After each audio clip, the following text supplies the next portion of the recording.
आप सभी लोग का स्वागत है हमारे भर्ती सार के यूट्यूब चैनल प्लेटफॉर्म पर। तो आज से हम लोग हिंदी का बेहतरीन प्रैक्टिस सेट स्टार्ट करने जा रहे हैं। तो आप सभी लोग जुड़िए और अपने मित्रों को भी जोड़िए। तो हम लोग सारे क्वेश्चन करेंगे, specially Uttar Pradesh police constable को टारगेट करते हुए, एग्जाम को टारगेट करते हुए हम लोग ये सीरीज चला रहे हैं। तो जिनको भी भाइयों को तैयारी करनी है तो हमारे साथ जुड़े रहिए एंड अपनी तैयारी को बेहतर करते रहिए। तो बिना किसी देरी के हम लोग स्टार्ट करते हैं। बेसिक से एडवांस तक हम ले जाएंगे। आज कुछ बेसिक क्वेश्चन रखे हैं तो धैर्य बनाए रखें, अच्छे अच्छे क्वेश्चन भी मिलेंगे। आज पहला दिन है तो हम लोग स्टार्ट करते हैं कुछ बेसिक क्वेश्चनों के साथ आज। तो चलो ठीक है। क्वेश्चन नंबर 1, ता वर्ग का उच्चारण स्थान क्या है? तो सबसे पहले हम लोगों को समझना होगा कि वर्ग कितने वर्ग होते हैं। तो चलो चलिए स्टार्ट करते हैं हम लोग। ठीक है, तो वर्ग होते हैं 5, का वर्ग, चा वर्ग, टा वर्ग, ता वर्ग एंड पा वर्ग। ठीक है, ये 5 वर्गों में ये 25 व्यंजनों को बांटा गया है। ठीक है, तो का वर्ग सबसे पहले आता है कंठ, कंठ, फिर आता है तालु, फिर आता है मूर्धा, कंठ तालु मूर्धा, फिर आता है दंत, फिर आता है ओष्ठ। ठीक है, ये 5 वर्गों में इस प्रकार बांटा गया है। तो तावर का उच्चारण स्थान देख लीजिए, इसका राइट आंसर हो जाएगा ऑप्शन नंबर बी, दंत। ठीक है, नेक्स्ट क्वेश्चन की तरफ चलते हैं हम लोग। पा वर्ग का उच्चारण स्थान क्या है? तो अभी हमने पीछे एक्सप्लेनेशन में देखा है, तो इसका तो सब लोगों को पता ही होगा। पा वर्ग का स्थान है, इसका राइट आंसर हो जाएगा ऑप्शन नंबर सी, ओष्ठ। ठीक है, नेक्स्ट क्वेश्चन की तरफ चलते हैं। क्वेश्चन नंबर 3, चा वर्ग का उच्चारण स्थान क्या है? तो कंठ तालु का च, तो सेकंड स्थान पे ही आएगा, यानी कि तालु, कंठ तालु, इसका राइट आंसर हो जाएगा तालु। ठीक है, नेक्स्ट क्वेश्चन की तरफ चलते हैं हम लोग। क्वेश्चन नंबर 4, वर्णों के समूह को क्या कहते हैं? तो वर्णों के समूह को क्या कहते हैं? वर्णों के व्यवस्थित समूह को ही वर्णमाला कहते हैं। जो हम लोग बचपन से पढ़ते आ रहे हैं, वर्णमाला क ख ज ज अ, स्वर और व्यंजन, ये एक व्यवस्थित समूह है। एक एक अक्षर का अपना अपना स्थान है, तो इस व्यवस्थित समूह को ही हम वर्णमाला कहते हैं। इसका राइट आंसर हो जाएगा ऑप्शन नंबर सी। ठीक है, नेक्स्ट क्वेश्चन की तरफ चलते हैं। क्वेश्चन नंबर 5, छ त्र ज्ञ, ये तीनों कौन से व्यंजन हैं? तो ये तीनों व्यंजन हैं संयुक्त व्यंजन, तो इसका राइट आंसर हो जाएगा ऑप्शन नंबर ए। और संयुक्त व्यंजन वे व्यंजन होते हैं जो 2 वर्णों के मेल से उत्पन्न होते हैं। ठीक है, मेल से उत्पन्न होते हैं। ठीक है, जैसे कि छ किससे बनता है, त्र किससे बनता है, ज्ञ किससे बनता है? तो छ बनता है क का आधा होता है और धन श। ऐसे ही त्र किससे बनता है, त, ता आधा होता है हलंत वाला, रा पूरा होता है। ठीक है, ऐसे ही कि ज्ञानी, ज्ञानी ने ज्या ज्ञानी होता है, तो ये बनता है ज, ज आधा होता है हलंत लगता है, फिर अय्या पूरी होती है। तो इस प्रकार ये संयुक्त व्यंजन का निर्माण होता है। ठीक है, तो इसका राइट आंसर हो जाएगा ऑप्शन नंबर ए, संयुक्त व्यंजन। तो नेक्स्ट क्वेश्चन की तरफ चलते हैं हम लोग। क्वेश्चन नंबर 6, पुस्तक कौन सा शब्द है? पुस्तक, तो जो मतलब ये पुस्तक शब्द है जो, इसका राइट आंसर हो जाएगा ऑप्शन नंबर बी, तत्सम। तत्सम वे शब्द जो संस्कृत से जो के त्यों लिए गए हैं, से ज्यों के त्यों लिए गए हैं, लिए गए हैं। ठीक है, और पुस्तक का ही तद्भव रूप होता है किताब। ओके, इसका राइट आंसर हो जाएगा ऑप्शन नंबर बी। तो नेक्स्ट क्वेश्चन की तरफ चलते हैं हम लोग। क्वेश्चन नंबर 6, आग। आग का, आग जो है कौन सा शब्द है? तत्सम है, तद्भव है, देशज है, विदेशज है, तो इसका राइट आंसर हो जाएगा आग है तद्भव शब्द। ठीक है, ऑप्शन नंबर बी। और इसका ही तत्सम रूप हो जाएगा अग्नि। ठीक है, तो इसका राइट आंसर होगा option number B. Next question की तरफ चलते हैं। पृथ्वी कौन सा शब्द है? और क्वेश्चन नंबर 8, पृथ्वी कौन सा शब्द है? तत्सम है, तद्भव है, देशज है, या इनमें से कोई नहीं? तो इसका राइट आंसर हो जाएगा तत्सम, ऑप्शन नंबर ए। और पृथ्वी का ही तद्भव रूप होता है धरती। बेसिकली तद्भव वे शब्द होते हैं जो हम लोग डेली भाषा में यूज करते हैं। जैसे मान लो पृथ्वी कोई नहीं कहता है, धरती कहता है, धरती माता कहता है। ऐसे ही मतलब जो डेली बेसिस यूज पे जो शब्द होते हैं वो होते हैं तद्भव, और जो संस्कृत से ज्यों के त्यों लिए गए हों वो तत्सम शब्द कहलाते हैं। तो इसका राइट आंसर हो जाएगा option number A. Next question की तरफ चलते हैं। क्वेश्चन नंबर 9, टेबुल कौन सा शब्द है? देशज है, तद्भव है, विदेशज है, या इनमें से कोई नहीं? टेबुल जो है वो है ऑप्शन नंबर ए, इसका राइट आंसर हो जाएगा देशज शब्द। ठीक है, तो नेक्स्ट क्वेश्चन की तरफ चलते हैं। क्वेश्चन नंबर 10, नाक कौन सा शब्द है? नाक कौन सा शब्द है? यौगिक है, रूढ़ है, योग रूढ़ है? देखो, शब्दों के 3 प्रकार होते हैं, मतलब रचना के आधार पर। तो ये यौगिक, रूढ़ और योग रूढ़। नाक तो रूढ़ शब्द है, इसका राइट आंसर जो रहेगा ऑप्शन नंबर बी। लेकिन यौगिक शब्द क्या होते हैं, रूढ़ शब्द क्या होते हैं और योग रूढ़ क्या होते हैं, तो इसको समझते हैं। यौगिक शब्द वे होते हैं जो 2 शब्दों के मिलकर बने होते हैं, जैसे कमला सदन, ठीक है, कमला सदन। और ले लीजिए जलपान, ठीक है। तो ये हो गए हमारे यौगिक शब्द। और रूढ़ शब्द क्या होते हैं? जो टूटे ना, सिर्फ मतलब उनका खंडन ना किया जा सके, ना तो संधि बनेगी ना समास बनेगा, कुछ भी नहीं बनेगा। जैसे जल हो गया, थल हो गया, कल हो गया, जैसे नाक हो गया, तो ये रूढ़ शब्द हैं। और योग रूढ़ शब्द वे होते हैं जो अपना एक विशेष अर्थ देते हैं, मतलब खुद का एक, ये मतलब ये मान लो लंबोदर, लंबोदर ये खुद का एक वर्ड है, लेकिन एक तीसरा भाव भी दे रहा है। लंबोदर लंबा है उधर जिसका, अर्थात भगवान श्री गणेश जी, तो ये एक तीसरा अर्थ देता है, तो ये है योग रूढ़ शब्द कहलाता है। तो नेक्स्ट क्वेश्चन की तरफ चलते हैं। इसका राइट आंसर हो जाएगा option number B. Question number 11, फूल कौन सी संज्ञा है? फूल कौन सी संज्ञा है? देखो, फूल तो है जातिवाचक संज्ञा, ऑप्शन नंबर बी इसका राइट आंसर हो जाएगा। लेकिन अगर फूल की जगह कमल दिया होता, गेंदा दिया होता, चमेली दिया होता, तो हम लोग क्या करते? तो इसका राइट आंसर हो जाएगा व्यक्तिवाचक संज्ञा,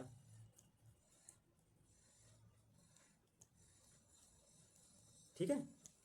ये फिर एक ये विशेष अपनी प्रजाति को रिप्रेजेंट करते हैं। जैसे फूल तो कई प्रकार के होते हैं, कमल का हो सकता है, गेंदा का हो सकता है, चमेली का हो सकता है, बहुत से प्रकार के फूल होते हैं। तो फूल एक जातिवाचक संज्ञा है, और उसमें ही किसी का नाम दे दिया जाए, जैसे कमल, गेंदा, चमेली और गुड़हल, तो ये हो जाते हैं व्यक्तिवाचक संज्ञा। किसी व्यक्ति विशेष का नाम ले लिया जाए या स्थान का ले लिया जाए, तो वो हो जाती है व्यक्तिवाचक संज्ञा। तो इसका राइट आंसर हो जाएगा option number B. Next question की तरफ चलते हैं।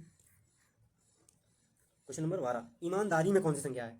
ठीक है, जितने भी भाव हैं जिनको भी देखा ना जा सके, मतलब सिर्फ महसूस किया जा सके। अच्छा, ईमानदारी हम लोग दे सकते हैं? नहीं दे सकते। ईमानदारी हो गई एक, ये भाव है, तो ये इसका राइट आंसर हो जाएगा भाववाचक संज्ञा, ठीक है। नेक्स्ट क्वेश्चन की तरफ चलते हैं। Question number 13, Lambodar. लंबोदर मतलब कौन सा वर्ड है? अभी पीछे ही हमने बताया था आपको।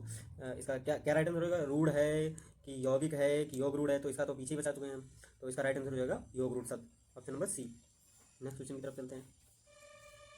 क्वेश्चन नंबर 14, सोना कौन सी संज्ञा है? ये स्लीपिंग वाला सोना नहीं है, मेटल सोना चांदी वाला है, सोना चांदी ये वो वाला है, ये सोना वाला सोना नहीं है, ओके, सोना चांदी। तो ये जितने भी मेटेलिक चीज़ें हैं ये द्रव्यवाचक संज्ञा में आती हैं, ठीक है। इसका राइट आंसर होगा द्रव्यवाचक संज्ञा। नेक्स्ट क्वेश्चन की तरफ चलते हैं। क्वेश्चन नंबर 15, मैं कौन सा पुरुष है? मतलब उत्तम पुरुष है, मध्यम पुरुष है, अन्य पुरुष है? मैं, तो इसका राइट आंसर रहेगा ऑप्शन नंबर ए, मैं एक उत्तम पुरुष है, ठीक है। नेक्स्ट क्वेश्चन की तरफ चलते हैं। क्वेश्चन नंबर 16, आप कौन सा सर्वनाम है? आप एक निजवाचक सर्वनाम है, ऑप्शन नंबर सी इसका राइट आंसर रहेगा, ठीक है। नेक्स्ट क्वेश्चन की तरफ चलते हैं। पुष्प कौन सा शब्द है? तत्सम है, तद्भव है, देशज है, विदेशज है? पुष्प एक तत्सम शब्द है, पीछे हमने डिस्कस किया था। इसका तद्भव हो जाएगा फूल, ठीक है। नेक्स्ट क्वेश्चन की तरफ चलते हैं। क्वेश्चन नंबर 18, ख्याल कौन सा शब्द है? देशज है, विदेशज है, तद्भव है, या इनमें से कोई नहीं? ये एक विदेशज शब्द है, ख्याल अरबी भाषा का है, ठीक है। नेक्स्ट क्वेश्चन की तरफ चलते हैं। क्वेश्चन नंबर 19, तेंदुआ कौन सा शब्द है? देशज है, विदेशज है, तत्सम है, इनमें से कोई नहीं? तेंदुआ है तत्सम शब्द, ठीक है। इसका राइट आंसर होगा option number C. Next question की तरफ चलते हैं। क्वेश्चन नंबर 20, गोल विशेषण है? गोल किस प्रकार का विशेषण है? सार्वनामिक है, परिमाणवाचक है, गुणवाचक है, या इनमें से कोई नहीं? तो देखो, गोल मतलब किसी भी चीज़ की विशेषता या बनावट बताई जाए तो वो गुण ही होता है। जैसे गोल है, तिकोना है, चौकोर है, तो इसकी एक बनावट बता रहा है, तो ये गुण है कि इस प्रकार की चीज़ है, तो इसका राइट आंसर होगा ऑप्शन नंबर सी, गुणवाचक विशेषण, ठीक है। नेक्स्ट क्वेश्चन की तरफ चलते हैं।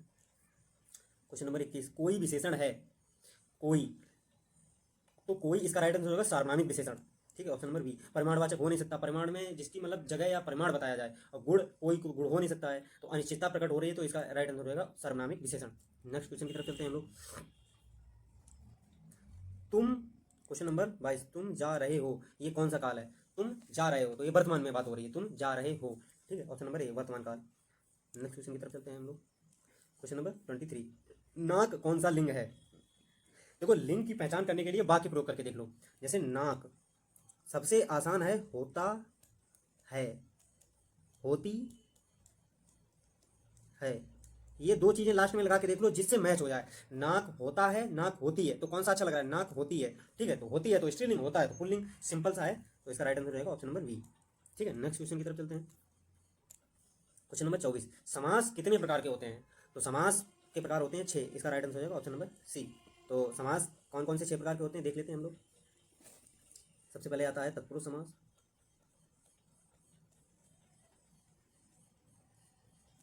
ओके। फिर आता है अव्ययी भाव,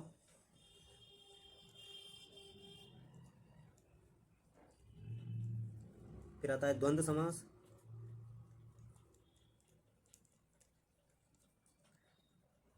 फिर आता है कर्मधारय,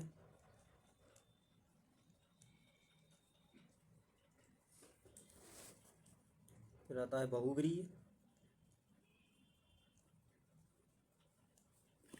तत्पुरुष अव्ययी भाव द्वंद्व बहुव्रीहि द्विगु आता है, और तत्पुरुष की 8 कारक विभक्तियां। ठीक है, ये समास के प्रकार होते हैं। ठीक है, नेक्स्ट क्वेश्चन की तरफ चलते हैं हम लोग। क्वेश्चन नंबर 25, नव युवक में कौन सा समास है? तो नव युवक, नव है जो युवक, अर्थात कर्मधारय समास, option number A. Next question की तरफ चलते हैं।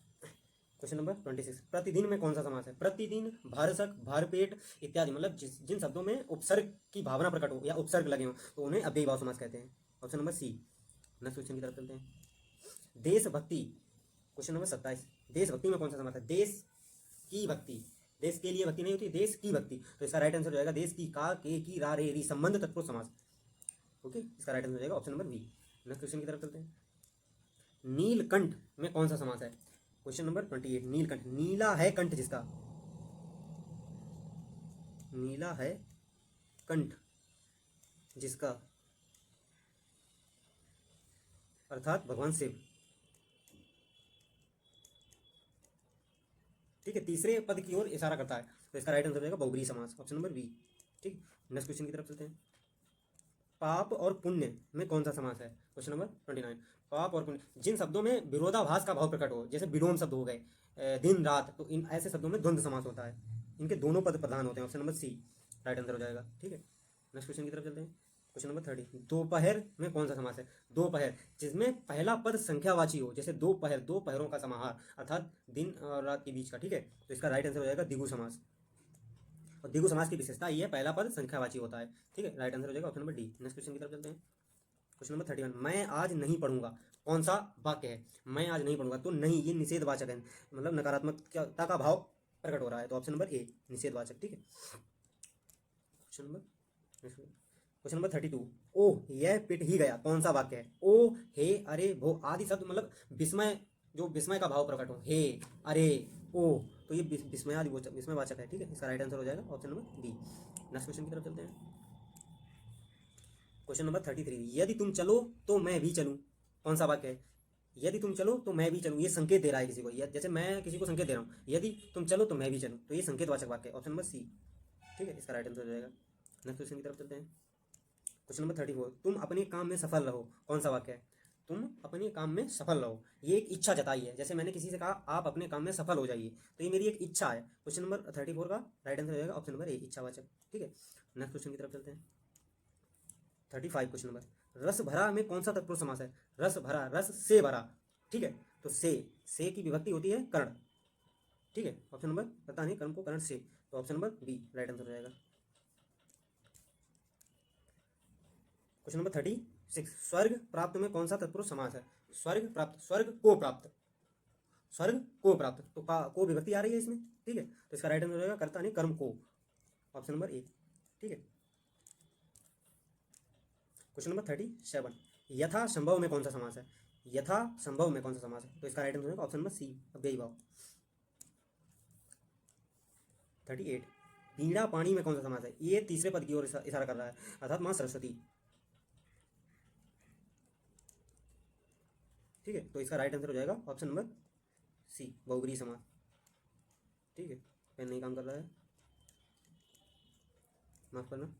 ठीक है, तो आज की क्लास यहीं पे समाप्त होती है। तो जुड़े रहिए आप लोग हमसे। तो धन्यवाद।